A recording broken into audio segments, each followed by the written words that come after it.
성도 여러분들 환영하고 축복합니다. 네, 이 시간 찬양을 드릴 건데 예배를 통해서 정말 우리에게 마르지 않는 생수가 되어주시는 예수님을 만나길 소망하면서 우물가의 여인처럼 다 같이 찬양 드리시겠습니다.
我。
다 같이 사도 증명하심으로 신앙 고백 드리도록 하겠습니다.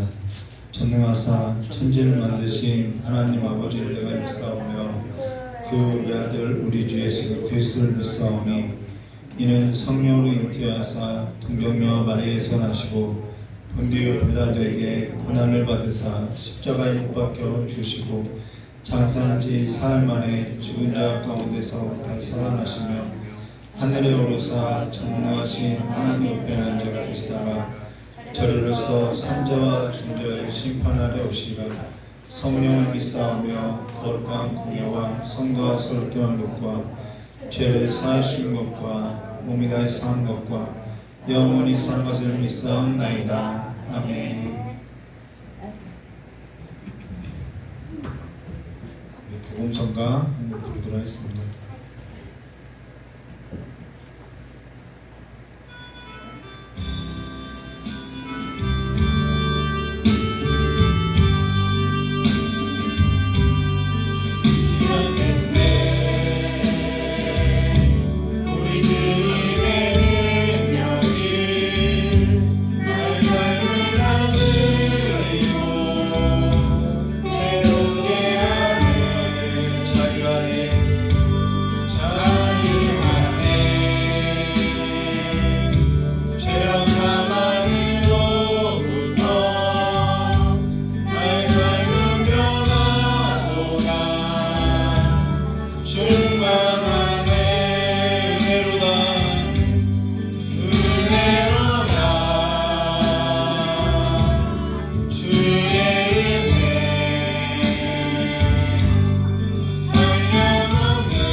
하나님이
빌립보서 4장 19절에서부터 23절까지 말씀 우리 함께 나누도록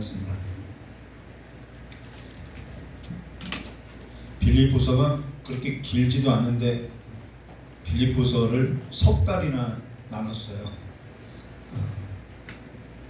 빌립보서를 시작한 지가 벌써 석 달이나 됐어요. 빌립보서 4장 오늘 그리고 마지막 설교입니다. 빌립보서 4장 19절부터 23절입니다. 이제 아마 언제 다시 빌립보서를 들을지 모르는 거죠. 여기서도 이제 언제 다시 못 들을 수도 있고요. 언제 다시 들을지. 저의 설교는 그래요. 언제 다시 들을 수가 없는 설교예요. 빌립보서 4장 19절부터 23절까지입니다. 시작은 그렇게 했어도 우리 마지막 시간만큼은 집중해서 하나님 말씀에 귀를 기울이시기를 주님의 이름으로 축원합니다. 우리 19절부터 23절까지의 말씀을 제가 한 절, 여러분이 한 절 기도하겠습니다. 제가 먼저 기도하겠습니다. 나의 하나님이 그리스도 예수 안에서 영광 가운데 그 풍성한 대로 너희 모든 쓸 것을 채우시리라. 하나님 곧 우리 아버지께 세세 공동으로 영광을 드리시리라. 그리스도 예수 안에 있는 성도에게 각각 문안하라. 나와 함께 있는 형제들이 너희에게 문안하고 모든 성도들이 너희에게 문안하되 특별히 나의 사직 사람처럼 거치지마. 함께 하겠습니다. 주 예수 그리스도의 은혜가 너희 심령에 있을지어다. 아멘. 자, 기도하겠습니다. 고맙고 감사하신 하나님 아버지, 빌립보서를 마칠 수 있게 해주심을 참 감사합니다. 우리에게 삶 가운데 이 빌립보서의 말씀이 또한 우리의 삶에 있어서 우리를 붙들어가는 은혜의 말씀이 되게 해주셨고, 우리의 삶이 다시 한번 하나님의 말씀 앞에 서는 귀한 삶이 될 수 있도록 복을 내려주셨고, 오늘 아버지의 말씀 앞에 섰사오니 그 아버지의 말씀을 한 말씀도 땅에 떨어뜨리지 않고 그 은혜의 말씀을 우리의 심령 가운데 받아서 새롭게 변화된 삶으로서 살아갈 수 있도록 복을 허락하여 주시길 간절히 원하오며 기억하신 예수님의 이름으로 기도드리옵나이다. 오늘 빌립보서 4장 19절부터 23절의 말씀을 가지고요, 영광이라는 제목으로 하려고 했다가 주 예수 그리스도의 은혜가 너희 심령에 있을지어다 라는 제목으로 오늘 함께 나누려고 합니다. 예전에는 심령 대부흥회라고 많이 이렇게 해서 집회를 했는데요, 이 사경회였죠. 지금과 같이 이런 어떤 은사 집회가 아니라 그때는 말 그대로 심령의 대부흥이 있기를 원하면서 심령 대부흥회로서 말씀, 어느 한 말씀을 해서 이렇게 하루 종일 말씀을 나눴던 적이 있죠. 근데 오늘은 그렇지가 못한데요, 오늘 우리의 심령에 이 말씀이 새롭게 변화를 받아서 정말 결단이 되는 은혜의 시간이 되시기를 주님의 이름으로 축원합니다. 오늘 우리가 빌립보서에 있어서 마치게 되는데요, 뭔가 배운 것이 있어야 하는 거예요. 우리가 빌립보서에 있어서 석 달을 나눴는데 뭔가 그래도 배운 것이 있어야 되는 거예요.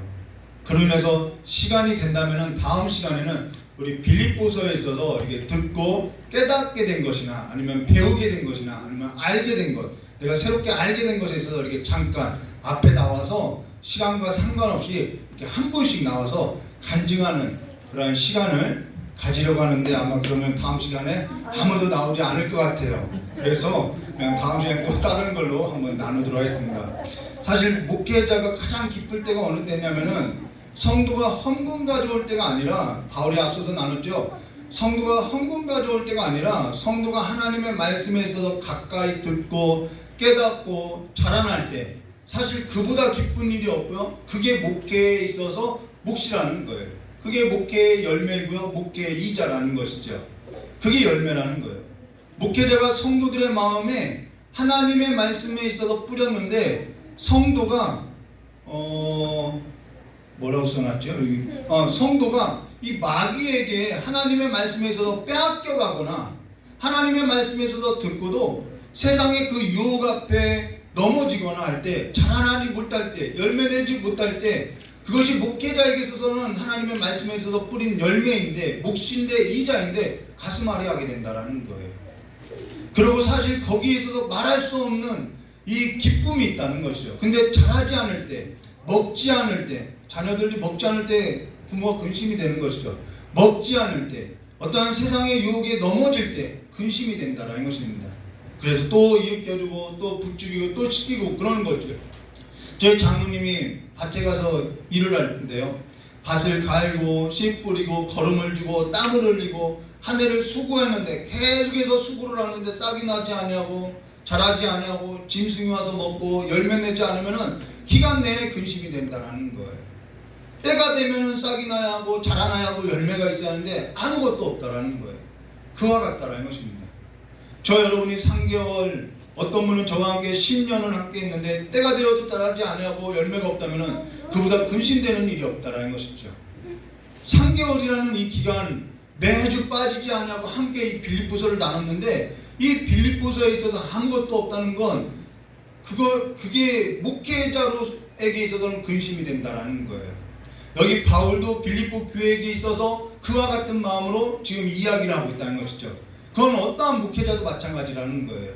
오늘 저 여러분의 삶에 있어서 이 바울이 빌립보 교회에게 주 예수 그리스도의 은혜가 너희 심령 가운데 있을지어다 라고 했던 이 인사가 오늘 우리 삶 가운데 이루어지기를 주님의 이름을 축원합니다.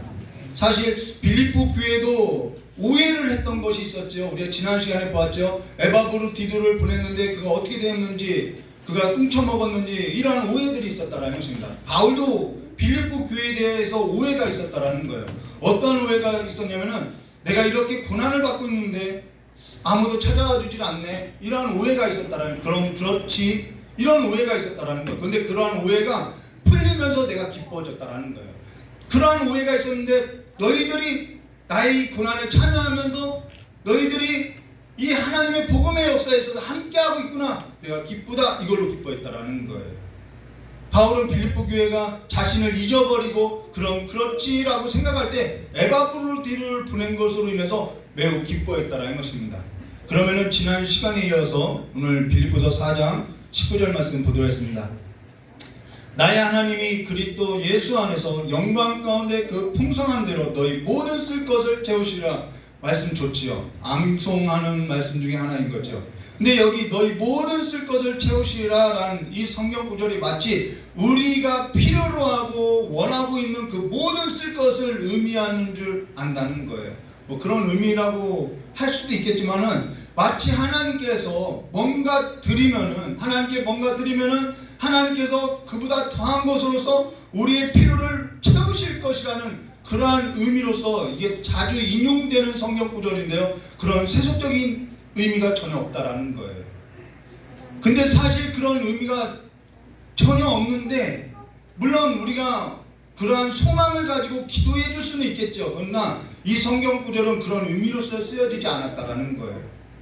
그리고 나서 그 다음 구절, 성경 구절 보면요, 빌립보서 4장 20절에 이렇게 말씀하셨어요. 하나님 곧 우리 아버지께 세세무궁토록 영광을 돌릴지어다. 아멘. 여기서도 같은 의미로 앞에 절과 연속선상에 놓여져 있는데, 근데 여기 19절에요. 나의 하나님이 그리스도 예수 안에서 영광 가운데 그 풍성한 대로 너희 모든 쓸 것을 채우시라라는 여기 19절에 영광이 나오죠. 영광 가운데라는 것이 나오고요. 20절에 보면은 하나님 곧 우리 아버지께 세세무궁토록 영광을 돌릴저다. 여기서도 영광이 나온다라는 거예요. 두 번 나온다라는 거예요. 근데 앞에 단어와 번역은 같은데 앞에 단어하고 뒤에 단어하고 서로 같지 않다라는 거예요. 번역은 영광이라는 단어로 번역되었는데 서로 다른 단어이고 의미가 전혀 다른다라는 거예요. 근데 여기 중요한 단어가 뭐냐면 우선은 이 영광에 있어서 이야기하기 전에 뭐라고 하냐면 나의 하나님이라는 단어를 쓰고 있어요. 나의 하나님이라고 이야기해요. 이건요 믿는 자의 삶에서 인생의 주제어가 되어야 한다라는 거예요. 나의 하나님이라는 것은 모든 일에 있어서 나의 하나님이라는 이것이 주제어가 되어야 한다라는 거예요. 하나님께 은혜 받은 자는요, 하나님의 영광이 이룬 자는요, 모든 것이 나의 하나님이, 모든 일에 있어서 나의 하나님이 이것이 주제어가 되어야 한다라는 거예요.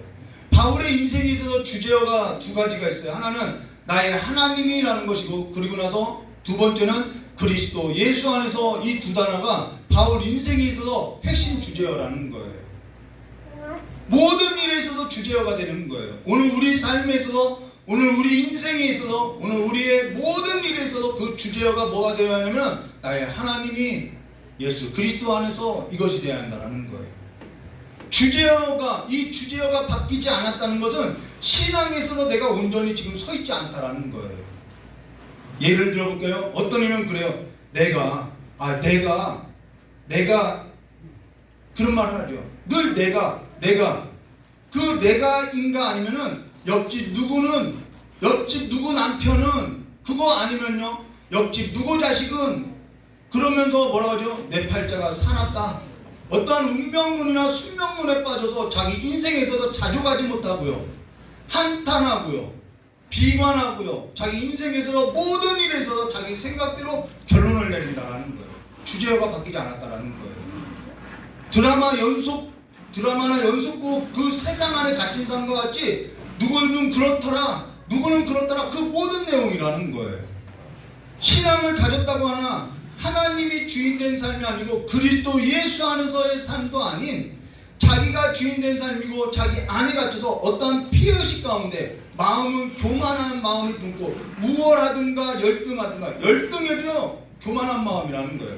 우월하든가 열등하든가 하나님 안에서 어떠한 해석도 없이 자기 삶에서 자기가 핸들링하고 조종하고 있다는 거예요. 무서운 질병에 걸린 거죠.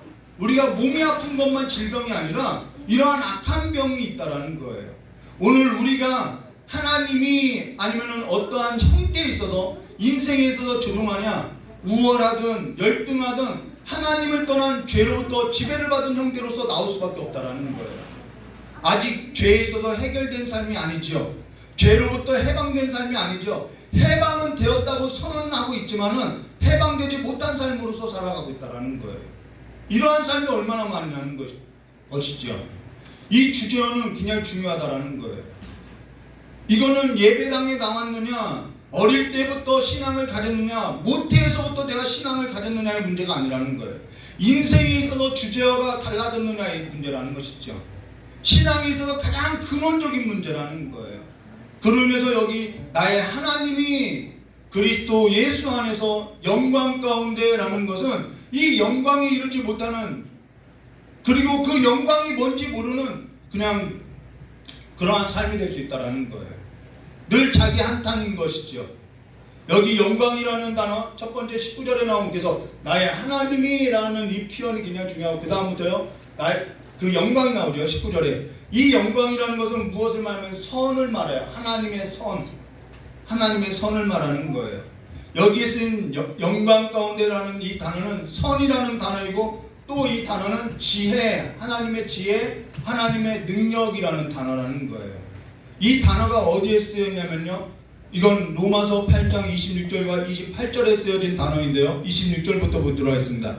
이와 같이 성령도 우리의 연약함을 도우시나니 우리가 마땅히 기도할 바를 알지 못하나 오직 성령이 말할 수 없는 탄식으로 우리를 위하여 친히 간구하시니라. 마음을 살피시는 이가 성령의 생각을 아시나니 이는 성령이 누구의 뜻을요? 하나님의 뜻대로 성도를 위하여 간구하십니다. 그러고 나서 28절 말씀, 28절 말씀이요.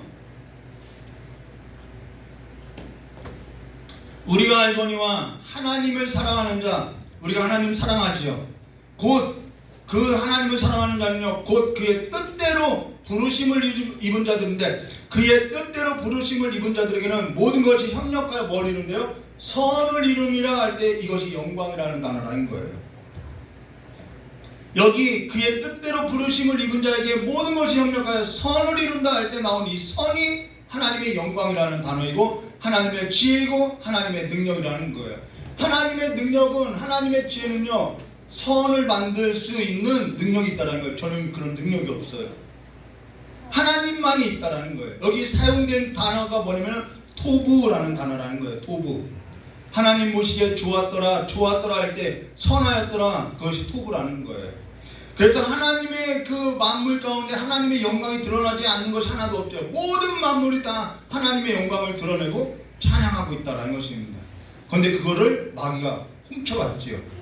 그러고 나서 20절 말씀 볼까요? 20절에 나온 이 영광이라는 단어는, 20절에 나온 이 영광은, 자, 하나님 곧 우리 아버지께 세세무궁토록 영광을 돌릴지어다. 아멘. 여기서 나온 영광은 어떠한 영광이면 궁극적인 영광, 종말론적인 영광, 최종적인 영광을 말한다라는 거예요. 여기는 하나님의 지혜와 능력을 말하는 거고, 그 지혜와 능력으로서 하나님이 선을 이루었는데 그 최종적인 선을 이룬 그 영광, 그래서 좀 다르다라는 것이죠. 그래서 계시록 4장 7절과 11절 말씀에 이렇게 말씀하고 있어요. 그 첫째 생물은 사자 같고, 그 둘째 생물은 송아지 같고, 이거 청년부는 다 했지요. 그 셋째 생물은 얼굴이 사람 같고, 그 넷째 생물은 날아가는 독수리 같은데, 그 네 생물은 각각 6날개를 가졌고, 그 안과 주위에는 눈들이 가득하더라. 그들이 밤낮 쉬지 않고 이르기를 거룩하다 거룩하다 거룩하다. 예, 찬양이 있어요. 주 하나님 곧 전능하신 이여, 전에도 계셨고 이제도 계셨고 장차 오시리라 하시고, 8절에요. 그 생물들이 보좌에 앉으사 세색도록 살아계신 이에게 뭘 돌려요? 영광과 존귀와, 이 단어가 5장에 가면은 영광과 지혜와 능력과 이런 말이 나와요. 영광과 존귀와 감사를 돌릴 때에 10절에요. 24 장로들이 보좌에 앉으신 이 앞에 엎드려 세세토록 살아계신 이에게 경배하고 자기 관을 보좌 앞에 드리며 이르되, 우리 주 하나님이여, 영광과 존귀와 지혜와 권능을 받으시는 것이 합당하오니 주께서 만물을 지으심이라. 만물이 주의 뜻대로 있었고 또 지으심을 받았나이다 하더라. 보좌에 앉으신 이에게 영광과 존귀와 권능과 모든 영광을 다 올려드린다는 거예요. 이 최종적인 영광이 쓰여진 단어가 20절이라는 거예요. 근데 보좌의 중심에 24 장로들이 뭐라고 있냐면 자기의 면류관을 벗어서 보좌의 앞에 다 드린다라는 거예요. 이건 어떠한 의미냐면은, 지금까지 내가 수고하고 산 줄 알았더니 이게 내 영광이 아니구나, 그거라는 거예요. 내가 받아야 할 줄 알았는데 이 모든 것이 하나님이 하신 일이구나, 이거라는 거예요. 우리 언어에 이 언어가 있어야 한다는 거예요. 하나님이 이 언어가 있어야 한다는 거예요. 그러면서 면류관을 벗어서 하나님 보좌 앞에 올려드렸다는 것이죠. 그러면서 앞선 영광이라는 것은 하나님의 뜻, 하나님의 계획에 있어서 하나님의 지혜로서 하나님의 능력으로서 이루어가는 것을 의미하고, 뒤에 기록된 그 영광이라는 것은 하나님께서 계획하고 하나님의 지혜로서 이루신 하나님의 능력에서 최종적인 영광과 지혜와 감사를 올려드리는 찬송이 이 20절의 영광이라는 거예요. 최종적인 것이죠. 자, 그러면은 우리는 이 최종적인 영광을 이미 본 자라는 거예요. 그럼 우리의 삶은 어떠해야 하겠냐는 거죠. 오늘 우리의 삶은요, 이 최종적인 영광을 본 자들로서 어떻게 살아가는 거예요? 어떻게 살아야겠냐? 최종적인 영광을 본 사람은요, 삶이요 넉넉하게 되어 있다라는 거예요. 그리고 본래 이 영광과 찬양과 존귀는요, 본래 누구의 것이냐면 하나님의 것이었다라는 거예요. 본래 찬양과 노래라는 것은 사람에게 돌릴 것이 아니라 하나님께 돌릴 일이라는 것이죠. 그러면서 세상 가요나 노래에 있어서 우리가 조금 주의해야 하는 것이죠. 세상 노래의 주제어가 뭐냐면은, 우리 주제어에 관해서 이야기인데, 모든 찬양의 주제어, 영광의 주제어가 뭐냐면 나야 하나님인데, 세상의 그 가요의 주제어가 뭐냐면은 세상 만사가 다 자기에게 있다라는 거예요. 분별을 해야 하는 것이죠. 그래서 그 세상의 그 노래 가운데 그 뒤에 배후에는 악의 영들의 역사가 있음을 말하고 있다는 거예요. 원래 그 하나님 앞에 올려드려야 할 그 찬양이 그 타락한 천사장으로 말미암아 그 역사로 인해서 그 하나님 앞에 올려드려야 할 것을 하나님 앞에 올려드리지 않고 우상과 사람들에게 어떠한 조물주에게 올라가고 있다는 거예요. 배후의 세력이 있는 거죠. 연속극도 마찬가지죠. 앞에서 우리가 나눴던 것 같이 마찬가지라는 거예요. 배후 세력이 있는 거죠. 우상 숭배든 이방의 문화이든 정치이든 배후에는 악의 영들이 있다는 거예요. 거기에 내가 노예가 되어서 인생에 있어서 한탄하고 조종당하고 내 마음에 있어서 점령당하고 하나님의 섭리에서도 이 지혜와 선을 이루실 그 하나님의 섭리에서도 보지 못하고 세상 앞에서 내가 중독되어서 인생을 허비하게 되고 낭비하게 된다는 거예요. 그래서 지혜롭지 못하다고 이야기하는 거죠. 스포츠에 중독되고 오락에 중독되고 술과 담배, 도박, 마약에 중독되고 쾌락에 중독되고 그게 귀신 들린 삶이라는 거예요. 보냐 안 보냐가 중요한 것이 아니라 앞에서도 언급한 것처럼 연속곡을 비유했던 것처럼 그 성경의 가치에 있어서 내가 세워진 삶이라고 하면은 인생의 주어가 나의 하나님이라면은 내가 예수 그리스도 안에서의 그 영광 가운데 있다면 그 풍성함이 어떠한 삶인지 내 삶 가운데 보게 된다는 거예요. 근데 그것이 안 되면은 분별되지 않으면은 그냥 재미만 있으면 되는 거예요. 내 인생에. 난 천지를 분별하면서 이 시대를 분별하지 못하냐는 것이죠. 그 심각한 문제라는 거예요.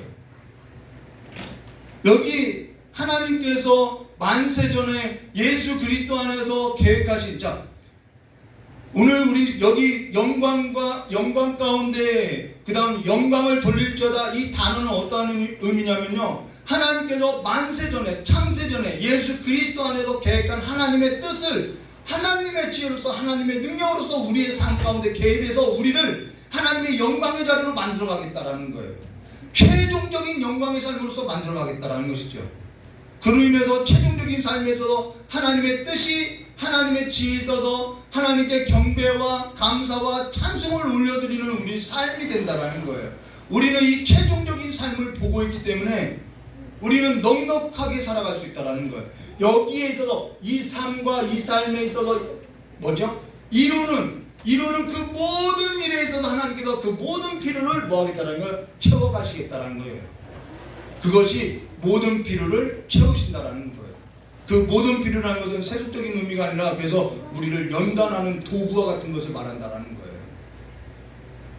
그러면 여기에 있어서 중요한 인물 하나를 소개해 드릴게요. 사실 성경에 있어서 개념을 잡을 때에는 성경의 개념을 잘 설명하고 있는 것이 창세기인데요. 그런 의미에서 창세기는 너무나도 중요하죠. 창세기에 보면 요셉이 나와요. 어느 날 요셉이 하나님의 뜻 안에서 그 하나님의 계시를 받았어요. 그런데 그 계시가 뭔지 그 내용이 뭔지도 몰랐어요. 그래서 아버지에게 형들에게 말했더니 그 일로 인해서 아버지와 형들로부터 미움을 받게 되었죠. 그런데 어느 날 아버지께서 심부름을 시켜서 형들에게 가서 도시락 갖다 주라고 하는데 이 형들에게 갔을 때 형들이 요셉을 시기하여서 노예로 팔아버렸다는 것입니다. 요셉의 입장에서 볼 때는 자기 인생이 기구하지요. 자기 팔자가 사납지요. 형들에게 미움을 받아서 팔렸을 줄 누가 알았겠냐는 거예요. 그리고 나서 뭐 옥에도 갇히고 억울한 일도 갇히고 그러다가 애굽의 총리 두 번째 서열에 오르고 나서 그가 하나님의 이 선하심을 깨달았느냐? 여러분 총리 돼서 깨닫는 것이 아니라는 거예요. 내가 병들었는데 나아서 깨닫는 것이 아니라는 거예요. 요셉이 애굽의 총리가 되었을 때 그가 깨닫는 것이 아니라 형들이 기근을 피하여서 양식을 사오고 나서 깨달았다는 것입니다. 우리는 계속해서 어떤 세속적인 가치로서 내가 못 살다가 잘 사는 것으로서 내가 복을 받았다고 이해하고 있다는 거예요. 성경은 그러한 복을 이야기하지 않고 있다는 거예요. 그래서 창세기 45장 3절과 5절에 이렇게 말씀하고 있어요. 요셉이 그 형들에게 이르되 나는 요셉이라 내 아버지께서 아직 살아계시나이까 형들이 그 앞에 놀라서 대답하지 못하더라. 요셉이 형들에게 이르되 내게로 가까이 오소서. 그들이 가까이 가니 이르되 나는 당신들의 아우 요셉이니 당신들이 애굽의 판자라. 당신들이 나를 이곳에 팔았다고 해서 근심하지 마소서, 한탄하지 마소서. 그 다음 세 가지 단어가 나와요. 하나님이 나오죠. 하나님이 하신 일이라는 거예요. 왜 하나님이 이 일을 했느냐? 생명을 구원하시려고. 인생이 해석된 거죠. 자기가 형들이 팔려서 온 것이 아니라 하나님이 왜요? 생명을 구원하시기 위해서 3절에 볼까요? 나를 당신들보다 먼저 보내시면, 당신들이 판 것이 아니라 내가 먼저 왔습니다, 이거라는 거예요. 바울이 지금 이 말을 하고 있다라는 거예요. 바울이 전하고자 싶은 것이 바로 이 말이라는 거예요. 내가 지금 옥에 갇히고 내가 동족으로부터 미움받아서 내가 옥에 갇히고 그것이 아니라 내가 하나님이 그리스도 예수 안에서 이방인의 사도를 나를 택하사 내가 하나님으로 말미암아 이 풍성한 은혜를 경험하고 그 영광을 보고 내가 지금 복음 사역하고 있다, 이 말이라는 거예요. 내가 생명을 구하는 일에 있어서 내가 지금 일을 하고 있다라는 거예요. 그리고 생명 얻은 너희들이 내 열매이다라는 것이죠. 그러면서 이 세 가지 중요한 사실을 지금 보이는 거예요. 전에 형들이 자기를 판 줄 알았죠. 사도 바울도요, 아시아에서 마게도니아로 건너갈 때 하나님이 나를 왜 이런 곳에 보냈나, 빌립보에 나를 왜 보냈나 알지 못했다라는 거예요. 매맞고요, 갇히고요, 억울한 일 겪고요. 내가 어찌해서 이러한 배신과 미움과 상함을 받았는가. 근데 형들이 판 것이 아니라 눈이 열어져야 하는 것이죠. 하나님이 계획해서 자기 인생에 있어서 간섭하는 일이라는 것에 있어서 보게 되고 눈이 열렸다는 거예요. 삶이 바뀌는 거죠. 주제어가 바뀌는 것이죠. 주제어가 바뀌는 순간이라는 거예요. 인생에 있어서, 삶에 있어서 해석이 바뀌는 순간이라는 거예요. 바울이 동족에게 팔려서 고발당한 것이 아니라 하나님이 예수 그리스도 안에서 생명을 구원하는 일을 위해서 나를 이방인 사도로 뭐 했다는 걸? 보냈다라는 거예요. 전에는 억울한 일을 겪고 노예를 팔리고 바닥까지 내려가는 것이 내 인생인 줄 알았는데, 내 팔자인 줄 알았는데 하나님이 하신 거구나. 여러분, 이 인생의 해석이 있나요? 하나님께서 요셉의 인생 가운데 개입하셔서 함께 하셔서 하나님의 행하신 일이고, 그것을 하나님께서는 뭐라고 하냐면 그가 형통했더라 라는 거예요. 우리가 생각하는 형통과는 다르죠. 하나님의 지혜와 능력인 것이죠. 그걸 뭐라고 하냐면은 선을 이루었다라는 거예요. 선을 이루었다. 그때 물에 빠져 죽을 위험 가운데서 살리시고, 집에 불이 났을 때 살려주시고, 억울한 일을 겪고 누명을 썼을 때도 건지고, 질병에 걸렸을 때도 모든 일 가운데 그 모든 일이 나는 내 인생이 왜 이런가 했던 것이 하나님이 하신 일이라는 거예요. 그러면 어째서 그러한 일을 행하셨냐? 하나님의 일은 단 한 가지밖에 없어요. 사람을 살리기 위함이라는 것입니다. 생명을 살리는 일 이외에는 하나님의 관심이 없다라는 거예요. 하나님이 일을 잘했느냐 못했느냐 거기에 관심 없어요. 생명을 살리는 일에 있어서 목적을 두고 있다라는 거예요. 하나님이 생명을 구원하시려고 나를 당신들보다 먼저 보내셨나이다 라는 것입니다. 험악한 세월 가운데서 먼저 걷게 하는 거예요. 내가 운이 없어서 지금 이 사람을 만난 것이 아니라, 연속복음 그래요. 운이 없어서 그 사람 만났다고 이야기하고, 운이 있어서 저 좋은 사람 만난 거예요. 내가 운이 없어서 지금 이 사람을 만난 것이 아니라 하나님이 생명을 구원하려고 나를 이 사람에게 보낸 것이고, 이 가정에 보낸 것이고, 이 교회에 보낸 것이고, 이 직장에 보냈다라는 거예요. 내가 실력이 없어서 이 학교 간 것이 아니라, 내가 공부를 못해서 이 학교를 가고 이 직장밖에 가지 못하고 한 것이 아니라, 하나님이 나를 잘하셔서 나에게 가장 좋은 선을 이루고자 하나님께서 생명을 구원하시려고 나를 여기에 보냈다라는 거예요. 우리의 인생이 이렇게 해석돼야 한다는 것이죠.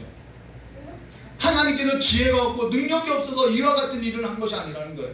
바울이 옥에 갇힌 일, 바울이 매를 맞았던 일, 강도의 위협을 당한 것, 지금 죄수의 몸으로 옥에 갇힌 일, 재수 없어서 잡혀간 것이 아니라는 거예요. 오늘 저 여러분의 삶에 있어서는 어떤 주제어를 갖고 인생에 있어서 해석하며 시대를 분별하고 사는 거예요. 어떠한 해석을 갖고 사는 것이죠. 내가 내 삶에 있어서 해석을 갖고 사나요? 누구는 이렇더라, 늘 한탄만 하고 살 건가요? 그러면서 19절에 이렇게 말하는 거예요. 나의 하나님이 그리스도 예수 안에서 영광 가운데 그 풍성한 대로 너희 모든 쓸 것을 채우시라라는 것은 너희가 헌금문에서 물질로 하나님이 갑절로 갚아주실 거다 이 말이 아니라, 너희가 내 삶에 있어서 이 고난에 이 복음의 삶에서 이 선한 사역에 있어서 참여하였으니 잘하였도다. 너희가 내 삶에 참여한 삶과 같이 하나님께서도 너희 삶 가운데 일하시고 있다, 이 말이라는 거예요. 하나님께서 너희 삶을 핸들링하고 있다. 하나님의 지혜로 너희를 조종하고 있다. 너희 인생의 주인이 하나님이 하신다라는 거예요. 그러면서 헌금을 보냈다라는, 헌금 보낸 일이 고마우면 고맙습니다라고 할 거예요. 근데 헌금 보내서 고마운 인사가 아니라 잘하였다라고 하는 거예요. 너가 하나님의 일에 있어서 잘하였다라고 이야기하는 것이죠. 고맙다는 인사받기보다는 잘하였다, 칭찬받는 삶이 되시기를, 그것이 잘 사는 삶이라는 거예요. 인생이 어찌 넉넉하게 되냐? 하나님이 생명을 구원하시려고 나를 보내셨구나 라는 이 인생의 인식이 하나님으로부터 시작될 때 우리는 새롭게 되는 거예요. 하나님의 지혜에 있어서 사로잡힐 때 모든 인생에 있어서 넉넉하게 되고 자족하게 되는 거예요. 하나님의 부유하심으로 살게 되는 것이죠. 자족하게 되는 거죠. 그래서 하나님 앞에 감사와 영광과 감격과 찬양이 끊이지 않는 것이죠. 그래서 세트로 가는 거예요, 신앙은요. 요셉이 총리 된 것이 복이 아니라 요셉의 인생에 있어서 하나님의 지혜에 있어서 그 하나님의 능력에 있어서 눈이 떠진 것이 진짜 복이라는 거예요. 성경은 그래서 한 번도 세속적인 복을 우리에게 약속하신 적이 없다라는 거예요. 그러면서 끝으로 이렇게 인사하죠. 21절과 23절. 그리스도 예수 안에 있는 성도에게 각각 문안하라. 나와 함께 있는 형제들이 너희에게 문안하고 모든 성도들이 너희에게 문안하되 특히 가이사의 집 사람들 중에 몇이니라. 여러분, 바울이 로마 감옥에 갇혔는데 이 복음이, 가이사는 로마 황제를 말하죠. 가이사의 그 로마 황제의 집 사람들에게도 복음이 들어갔음을 이야기하고 있다는 거예요. 이것이 하나님께서 바울을 뭐한 거예요? 생명을 구원하신 일을 위해서 보내셨다라는 거예요. 내가 지금 죄수로 있느냐 뭐가 그게 중요한 것이 아니라는 거예요. 그리고 나서 23절에 이렇게 이야기하죠. 주 예수 그리스도의 은혜가 너희 심령 가운데 있을지어다. 어디에요? 너희 심령 가운데 있을지어다 라는 것입니다. 우리의 심령 가운데 이 하나님의 은혜가 있어야만 우리의 인생에 있어서 해석이 달라지는 거예요. 악하고 게으른 노예가 아닌 잘하였도다라는 칭찬이 있는 인생으로서 이 영광에서 하나님의 선하심을 보고 영광에 이르는 인생 되시기를, 그래서 예수 그리스도의 은혜와 평강이 저 여러분의 삶 가운데 인생 가운데 가득 넘치시고 풍성케 되기를 우리 주 예수 그리스도의 이름으로 축원합니다. 같이 기도하도록 하겠습니다. 고맙고 감사하신 하나님 아버지, 빌립보서를 마치게 해주심을 참 감사합니다. 우리의 심령 가운데 더욱더 하나님의 은혜가 풍성하여서 하나님의 영광 가운데 하나님의 선하심을 보고 이제는 하나님이 내 인생에 있어서 주관자로서, 내 인생에 있어서 간섭자로서 개입하고 내 인생을 인도하심을 보게 하여 주시고, 우리의 마침이 하나님의 영광 가운데 있사오니 우리가 그 영광 가운데 날마다 넉넉히 풍성하게 모든 필요를 하나님이 채우심을 믿고 살아가는 귀한 삶이 될 수 있도록 주의 역사해 주시길 간절히 원하오며 기억하신 예수님의 이름으로 기도드리옵나이다. 그래서 지난 날들이 감사한 거지요.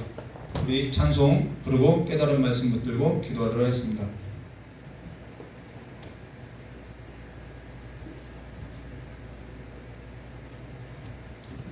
오늘 제 아내에게 그런 말 했어요. 그 직장에 그 또라이가 없었다면 내가 예수 믿었을까? 그런 말 하는 거죠. 그렇게 도구로 쓰이는 거죠. 이 찬양 부르도록 하겠습니다. 감사합니다.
근데 그 환난 당하는 그 7교회가 딱 한마디 하죠. 대주제요. 대주제요. 여러분 인생 가운데 하나님이 지금 내가 어려운 환경 가운데 있는 삶이 내가 모질해서가 아니라 내가 실력이 없어서가 아니라 내 마음밭이 좋지 않아서가 아니라 하나님이 그 주제어가 그래서 그리스도 예수 안에서 나를 풍성케 하기 위함이라는 것을 여러분 믿고 그 은혜를 구하시기를 주님의 이름을 축원합니다. 오늘 이 시간에 깨달은 말씀 붙들고 또한 여러분의 삶에서도 하나님의 은혜를 구하는 시간 되게 해달라고 다 같이 주여 삼창하고 기도하도록 하겠습니다. 주여! 주여! 주여! 참 좋으신 하나님 아버지, 우리는 하나님의 은혜를 떠나서는 아무것도 할 수 없사오니 우리의 심령 가운데 너희의 심령 가운데 하나님의 은혜가 있으라고 하신 것 같이 우리의 마음 가운데 하나님의 은혜가 풍성하여서 이 험악한 세월 앞이 보이지 않는 삶 억울하고 눌린 삶 마음이 상한 삶에 있어서 이제는 하나님을 보고 위를 바라보고 걸어나가고 견디며 인내하는 삶이 될 수 있도록 주 역사해 주시길 간절히 원하고 합니다. 앞으로 더욱더 하나님의 말씀이 보이지 않는 인데 내 삶 가운데 이제는 하나님이 내 마음 가운데서 그 하나님이 하나님을 찾는 하나님을 모르는 인생으로서 내 삶의 주여가 하나님이 될 수 있도록 주 역사해 주시길 간절히 원하고 합니다. 하나님을 두려워하지 아니하고 하나님을 찾지도 아니하고 이 시대의 국가를 알지 못하는 이 험악한 시대 가운데서 이제는 다시 한번 하나님을 찾고 하나님을 알아가는 삶으로서 살아갈 수 있도록 우리의 마음을 새롭게 변화시켜 주셔서 이제는 하나님의 은혜 가운데 살아가는 삶으로서 결단하고 하나님의 은혜를 구하는 삶이 될 수 있도록 주 역사하시길 간절히 원하고 합니다. 우리의 마음을 우리의 심령을 다른 어떠한 것에 빼앗거나 다른 어떠한 것에 두는 것이 아니라 하나님이 내 인생에서 주인 되어 주심을 하나님이 내 인생 가운데 인도해 주심을 고백하는 아버지 신앙의 고백들이 살아있는 자들로서 살아갈 수 있도록 주 역사해 주시길 간절히 원하고 합니다. 이제는 하나님의 이 말씀이 선포되어지는 것마다 하나님께서 역사해 주셨고 하나님이 만져주시었고 하나님이 주관하여 주셔서 이제는 이 교회와 모든 곳이 하나님의 그 역사로서 풍성하게 하여 주셨고 내 삶의 자리가 내가 못나서 이 사람 만나고 내가 운이 없어서 이 사람 만나서 내 삶이 일어났다는 것이 아니라 하나님이 나를 이 가정 가운데 하나님이 나를 이 사람 가운데 붙이시고 아버지가 보내셨음을 고백하는 삶으로서 생명 구원하는 삶을 살아갈 수 있도록 가장 귀하고 존귀한 삶을 살아갈 수 있도록 저 역사해 주시길 간절히 원하고 합니다. 우리의 어두워진 눈을 밝게 열어주셔서 이제는 보게 하여 주시옵고 이제는 하나님의 나라의 그 풍성하고 넉넉한 삶에 있어서 살아갈 수 있도록 우리의 마음을 새롭게 변화시켜 주시길 간절히 원하고 합니다. 주님께서 새롭게 하여 주셨소서. 다시 한번 우리의 발걸음에 또 결단하고 하나님을 찾아가는 삶이 될 수 있도록 하나님이 나를 새롭게 하심을 하나님이 최고의 것을 나에게 주셨음을 고백하는 삶이 될 수 있도록 주 역사해 주셨고 하나님보다 앞서는 삶이 되지 않고 하나님을 조종하는 삶이 아니라 내가 주인 되어서 살아가는 삶이 아니라 하나님이 내 인생의 주인으로서 모셔드리고 살아가는 삶으로서 인생에 있어서 신앙에 있어서 하나님의 영광을 보고 살아가는 삶이 될 수 있도록 주님의 역사해 주셨고 날마다 주님과 함께 살아가는 삶으로서 형통한 삶이 될 수 있도록 저 역사해 주실 간절히 원하며 기도하신 예수님의 이름으로 기도합니다.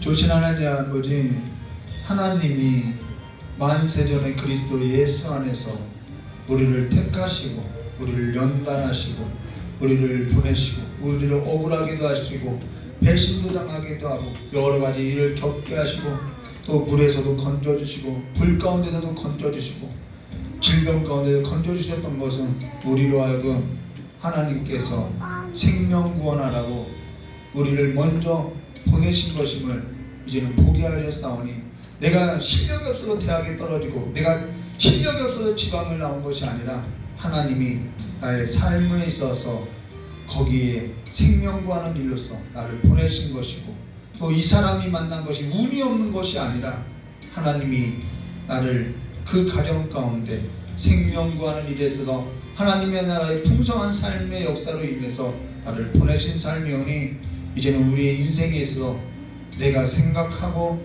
내가 결단하고 결론 내리고 한탄하고 그렇게 연속곡에서 살아가는 삶과 같이 살아가는 삶이 아니라 하나님 나라 가운데 살아가는 삶에서 그 풍성함을, 그 최종적인 그 영광을 바라보며 감사와 존귀와 지혜와 능력과 영광이 가득한 주의 나라들이 될 수 있도록, 주의 나라 가운데 풍성한 삶이 될 수 있도록 주의 역사해 주시었고, 그 모든 삶에 있어서 우리의 모든 필요를 아시는 주님께서 채워주시고 새롭게 해주시길 간절히 원하오며 기어진 예수님의 이름으로 기도드리옵나이다.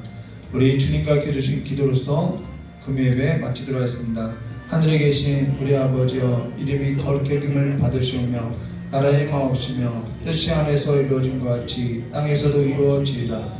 오늘날 우리에게 일용할 양식을 주옵시고 우리가 우리의 죄를 사해 준 것 같이 우리 죄를 사해 주옵시고 우리를 시험에 들게 하지 마옵시며 다만 악에서 구하옵소서.